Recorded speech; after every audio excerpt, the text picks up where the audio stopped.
Virginia Woolf, you know the name, right? It just screams literary genius. We've all seen those iconic, kind of intense portraits. But the real story, the one behind the famous author, well, it's a whirlwind of brilliance, tragedy, and humanity. And it's way more complex than you might think. You've probably heard this quote before from her essay, A Room of One's Own. And what's so amazing about it is it's not just a pretty line. It is a powerful, razor-sharp argument. It's basically a feminist manifesto packed into one single sentence that honestly hits just as hard today. So who was she? Who was the woman behind this powerhouse of an argument? What exactly shaped a mind that would literally change the game for literature? All right, let's dig into the life behind the legend. Okay, first up, a revolutionary voice. And you've got to understand, her impact was massive. Virginia Woolf wasn't just, writing good books. She was at the very heart of this huge movement called Modernism. And she was basically tearing up the rule book on how stories were supposed to be told. Her big innovation, the one she's really famous for, is this thing called stream of consciousness. Think about it like this. Instead of a narrator on the outside telling you what's going on, Woolf just drops you directly into a character's head. You're right there experiencing their thoughts, their jumbled memories, all those little feelings as they pop up. It was totally radical, and it made stories feel so much more real and, well, human. So where does a voice like that come from? To get it, we really have to go back to the beginning, to her unconventional upbringing. Because Woolf's childhood was this wild mix of incredible intellectual privilege on one hand and just gut-wrenching tragedy on the other. And that combination, it's what created her completely unique view of the world. And wow, just look at this timeline. It's staggering. From the time she was just 13, she was hit with loss after loss. First her mom, which led to her first mental breakdown. Then her half-sister, Stella, who was like a second mother to her. Then her father, which led to another collapse and even a suicide attempt. And finally, her brother, Sobi. It's been called her decade of deaths, and it basically marked the end of her childhood. Each one of these losses sent her spiraling, kicking off a lifelong battle with what she called her madness. And as if all that grief wasn't enough, there was another, deeper trauma going on. She later wrote about it herself, that she and her sister were sexually abused by their own half-brothers. This quote from her it's just chilling.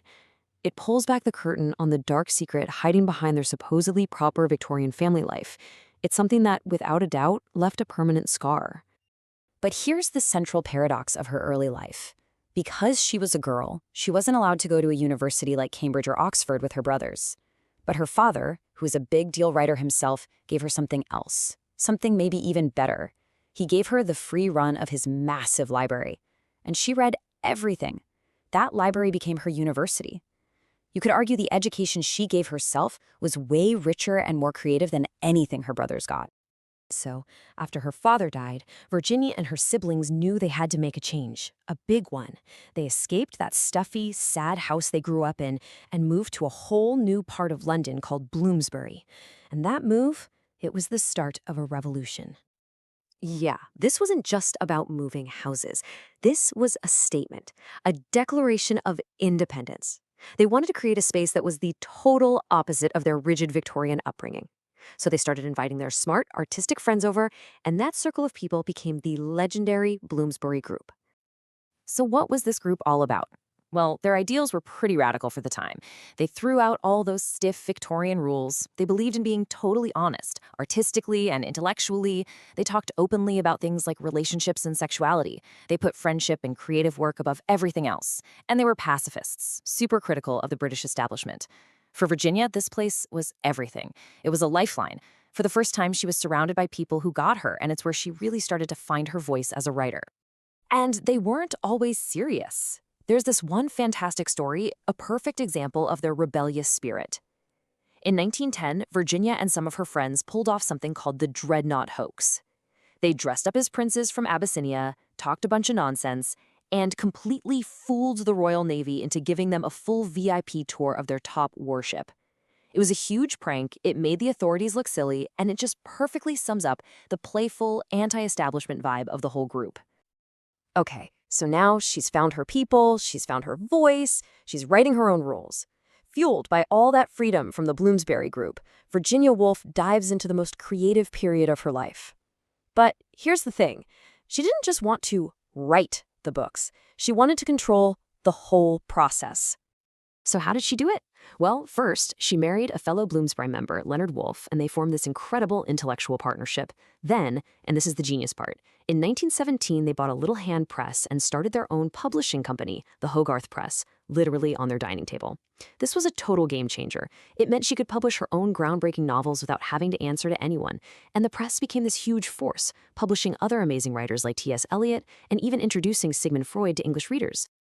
And with that total freedom, an absolute explosion of genius. Just look at this period of masterpieces. In just a few years, in the late 1920s, she drops Mrs. Dalloway, To the Lighthouse, Orlando, and A Room of One's Own.